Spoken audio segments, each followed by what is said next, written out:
Hey, what's up, y'all?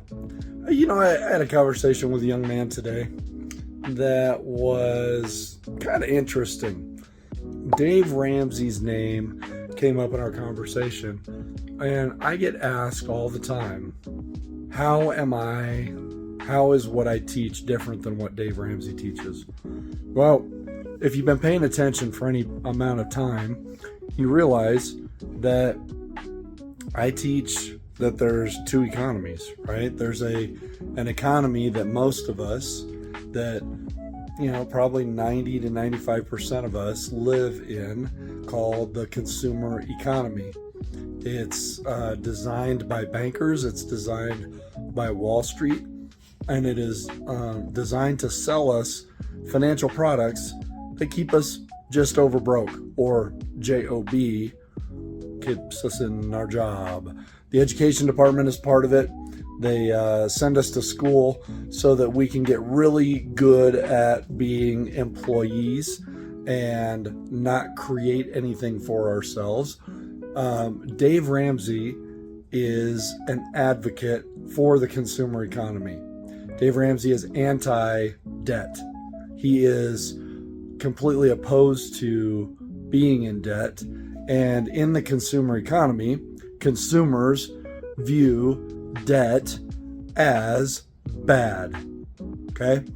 Now, take this another step forward and look at the investor economy. The investors are that top 5% of the world who live, breathe, and die off of their investments. Their income comes from their investments. And when the consumer economy crashes and everybody is losing their homes, ending up in bankruptcy and various things like that, the investor economy, the investors do very, very well buying up assets at fire sale prices.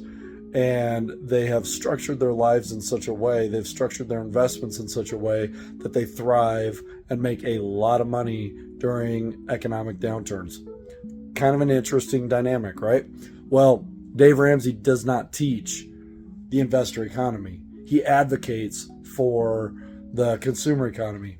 And consumers see debt as bad. It is a noose around our neck. Investors see debt as a necessary tool to leverage and buy more assets that create more income and revenue into their lives.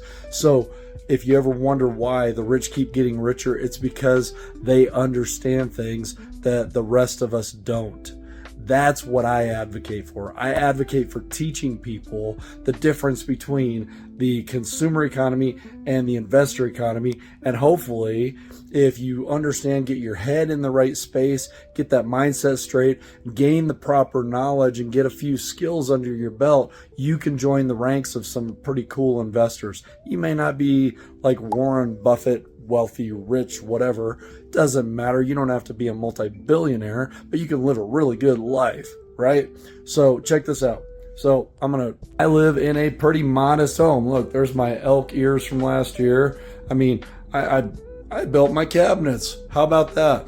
But I mean, you look around my garage, it's a very simple 2-car garage. I've got appliances in here from my rentals. I play darts in here with my buddies. Look at that. I even do my own lawn care. There's my weed eater. Did you know that Warren Buffett still lives in the same house he bought 45 years ago? It's a simple ranch-style home in Omaha, Nebraska. He doesn't live high on the hog. He's not trying to impress anybody. You know who tries to impress people with their money? It's people who make a lot of money and they consume a lot of money. And they're 3 paychecks away from going bankrupt, just like anybody else. I've seen people making $250,000, $300,000 a year that are living paycheck to paycheck, just like the guy making $50,000 a year. So, guys, that's the difference between what I teach and what Dave Ramsey teaches. I am not a consumer advocate. Okay? Dave Ramsey is a consumer advocate. And if you want to stay stuck in the consumer world, then keep following advice from guys like Dave Ramsey, who do a good job of helping people get out of debt. But that's about it. So, all right, guys. Be sure to, if you like more tips like this, be sure to like, share, do all that fun stuff. All right. I will catch up with you later. Viking out.